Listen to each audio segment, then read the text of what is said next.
Many of you know the fact that Alexander Karelin was and remains the most dominant wrestler in the world. His winning streak of 13 years proves it. But very few of you can imagine what it was really worth for him. Today's video will take a look at one of the biggest moments of his career to show how Alexander Karelin won Olympic gold in 1996 and became a three-time Olympic champion.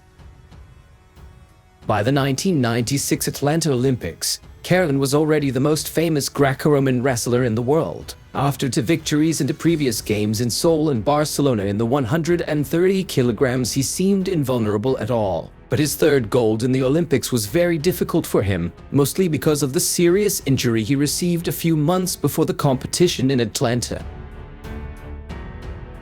Triumph at the 1992 Olympics in Barcelona did not change Sensana's attitude towards wrestling. He did not lower his strict requirements to himself, and he was still impressed with the professionalism of his competitors and teammates. His ability to endure the most severe pain deserves even more respect. For example, at the 1993 World Championships in Stockholm, he seriously injured two ribs in his first fight with Matt Ghaffari of the United States. Nevertheless, it did not prevent him from bringing that fight and the whole championship to another confident victory.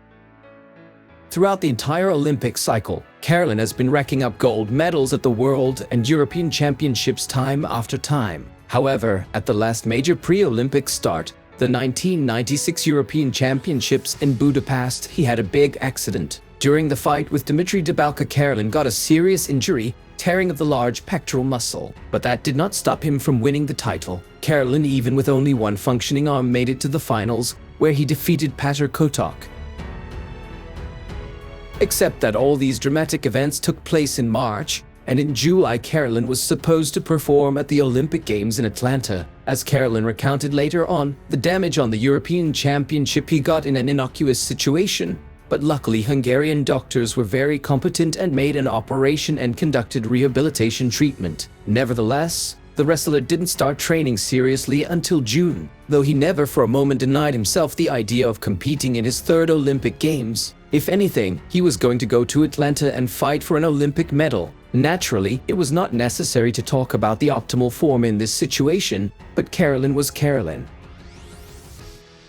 Competing at these Olympic Games, Alexander Karelin quickly and with apparent ease defeated all his opponents up to the semifinals, but then he had a hard time. So, because of the consequences of his injury, the semifinal bout with Sergei Mureyko of Moldova was hard and ended with a victory with a modest score of 2-0. And the final bout against the American audience favorite Ghaffari was not at all the most spectacular and very hard. The fight was accompanied by the music from Rocky IV, and the audience could already see Sylvester Stallone's hero in his Ghaffari. The American really did his best. It was not without overtime, but Karelin coped with both his opponent and pain, winning for the third time the title of Olympic champion.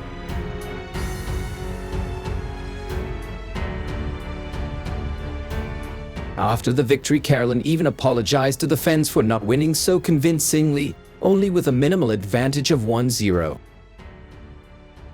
Alexander Karelin continued to win in the next Olympic cycle. He won 9 World Championships, 12 European Championships, and went down in history as the wrestler who had not lost a single fight in 13 years, but lost the gold to a different American at the 2000 Sydney Games. I've already talked about it on my channel. I'll leave a link to this video in the description.